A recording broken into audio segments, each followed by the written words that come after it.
Hello and welcome to the Big Ideas Show. I am Batchelor and today I have two guests joining me. I have George White and BJORN Haynes. How's it going? Very well. Very well, thank you. Good, good. And thank you for joining me today because we're going to be having a discussion, aren't we, about sports injury and beyond. Yes. You both suffered injury, so I want to hear your stories and also what ideas and what things we can be doing, both as participants and also helping others who might be suffering from sports injury. But we're going to have the titles first and we'll be chatting more after them.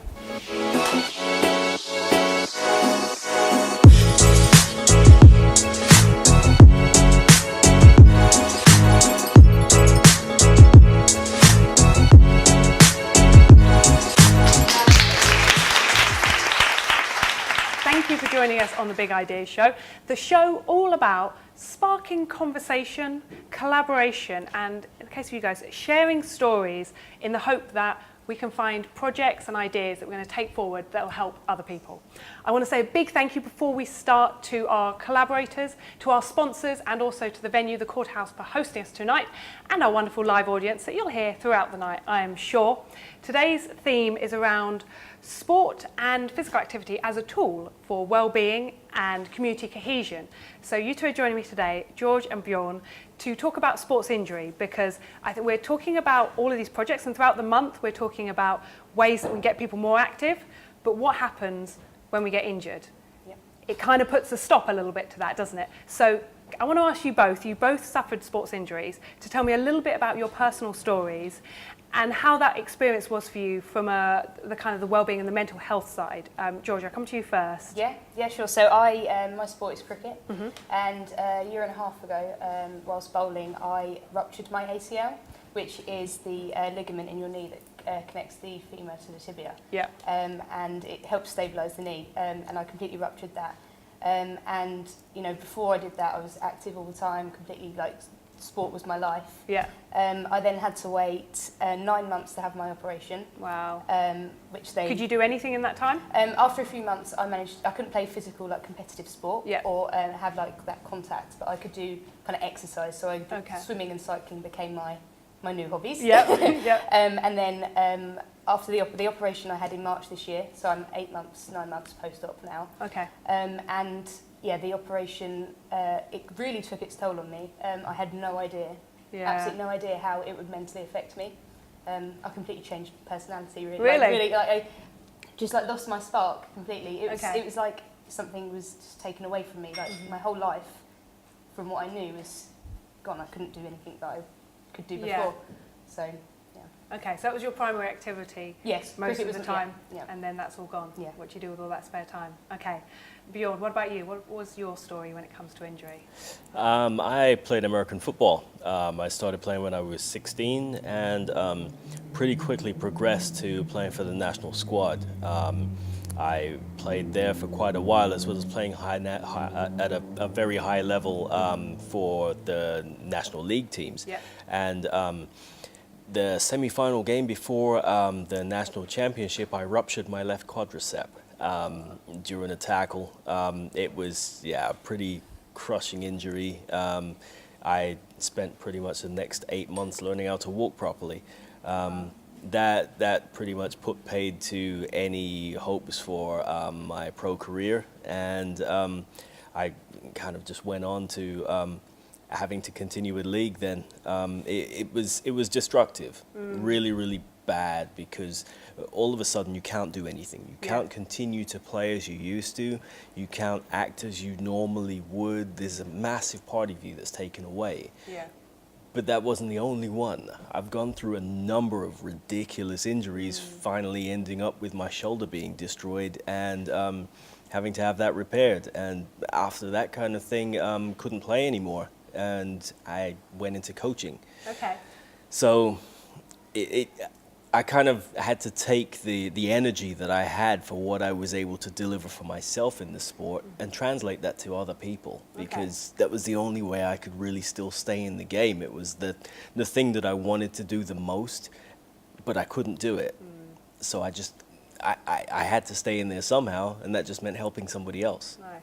So what was the mental process for you to have to make that switch from, focusing on your own performance to switching to someone else, and kind of, I guess it's for both of you, for you going through that period, how did you change, and what was the thought process and that you had to kind of really focus on?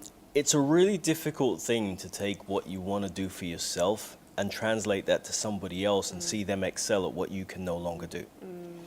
Especially when I pride myself in being a total adrenaline junkie, you know. Without trying to blow my own trumpet, I was good at the sport, you know. And then to be able to say that all of a sudden I can't do that anymore and I've got to give somebody else that flag to carry, it's a really difficult thing. But when I looked at younger players than me, and I could see that they had the same drive and passion that I did, I had to look at it and say, you know what? These guys need some guidance, and I'm best placed to be able to give them that.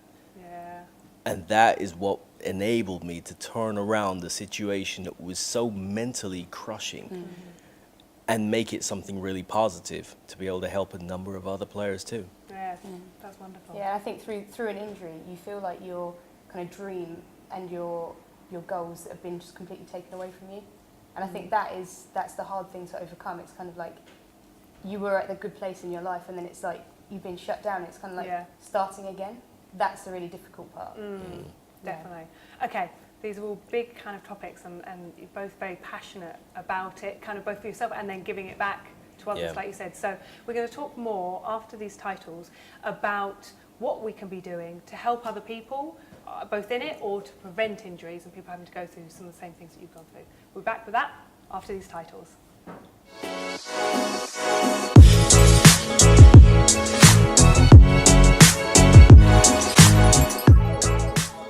Welcome back, and Bjorn and George are still here with me. We've been talking about sports injury, haven't we, and your personal experiences. But I want to talk now, open it up into a bit more of a discussion about how we can take our experiences and turn them into a positive to help other people. Bjorn, you've already said about how you've been helping others and coaching, but what more can we be doing? I guess maybe, should we talk first about to help people avoid injury? What are some of the things you'd and maybe it might be something you do already with your coaching that we can be doing to help people not get into the situation that you guys have? It's really difficult in that sport to prevent injury. The protective equipment goes some way towards it, but not all the way. A lot of people think about American football, and the first thing they say is, hey, you guys have got pads and helmets, that means that you're wusses and you can't cope with the pain. No, because there are so many of us that are broken from wearing that gear anyway. It may be the best gear that's out there, you know, but it doesn't help that much. It really is a brutal sport. So what I try to do is to coach younger players as to how to move themselves and how to anticipate what's going to happen. Okay. That way they have a bit more of an understanding, and nothing then comes so much as a surprise, you know. But I also make a massive focus at teaching them more than the sport. Okay. You know, the sport has a limit, and I always looked at it and thought, well, from my own personal scenario, being in a position of injury and not being able to carry on to the level I wanted to, I had to focus on my education. And you find that players, young guys, when they're really driven by a sport, they dive into it, and that's everything of them. And then their parents see that they're great at it, and their community around them sees that they're great at it, and they drive them towards it. They wave the flag for them, they stand on the sideline at their games, and they really believe that they can do well. But if you never focus on life after the game, what happens when all of that falls down? Sometimes you may get an injury that you can't recover from. So what do? So I took my younger players and I spoke to their parents and I said, look, I want to see every single one of these guys progressing within their education, not only the sport. And any player that comes to me and gives me an increased level of their performance or their grades at school, I'm going to give them a starting spot on the squad. Brilliant. That's a really good message. And I remember one of the guys came to me and he said, but coach, I'm not that great. What am I going to do? And I said, well, don't worry about that. Get some sense in your head and we'll worry about the rest later. That's my job to deal with. Nice. You know? So when you deal with that life after the game, you find that you can put the same drive and focus into getting yourself ready for life after, as much as you focus on getting yourself ready for life in the game. Really good message. So Bjorn, that's a really good, positive message. And I imagine it would probably make them perform better during their actual game if they're also thinking about what comes next, what comes afterwards. Absolutely. So, George, what about you? Kind of, what is it that you've learned since your injury that kind of, what was life afterwards, and what have you then taken and how have you applied that maybe in other areas? Yeah, well, I think, you know, I always knew, and I think it's quite commonly known, that sport and physical activity, it does definitely have a positive influence on our mental health. But I think what I've learned through the injury itself is that actually what is potentially out there for people who want to get involved in physical activity and they want to play sport, but maybe they can't. Yep. You know, I was so envious of everyone that could get involved in sport, because that's what I wanted so bad. And like Bjorn said, you know, to sit back and kind of watch other people achieve what you want to achieve is a very difficult thing to overcome, and mentally, you know, that can drag you down quite a lot. So I think, you know, potentially that what we're missing is what can we do to get the same buzz and the same, you know, with sport you want to achieve the same goal, you want to drive yourself every day. You know, you want to get better at something, you want that teamwork, that competitiveness. Yeah. What can we kind of offer when people maybe can't participate in sport and physical activity at the level that they once could? Yeah. So something that I'm kind of looking into and potentially starting is, like, I'm always thinking about older people, you know, they're looking back and when they could do so much, but then their bodies start to give up. So it's similar to an injury, your body's just suddenly gone like, no more. Yeah. But when you're older, you know, your body, you can't do what you once did. Yeah. So, you know, I'd like to start getting out into, because I'm local, so I live in Folkestone, so I'd like to start some walks out with people, the elderly people in Folkestone, try and get people out, you know, and maybe just try and get older people to, you know, participate more in physical activity. But I think something, you know, that for any generation, it is what can we do to get the same endorphins that you get from sport. Yeah, definitely. Because, I didn't realise just how much I would be affected. You know, I've always been quite a bubbly, easygoing person. And then all of a sudden, through the injury, I don't know, just like, it was like my world just kind of stopped. Yeah. You know, and I'd find myself crying. And I'm not a cryy person. I'd find myself crying at nothing. Yeah.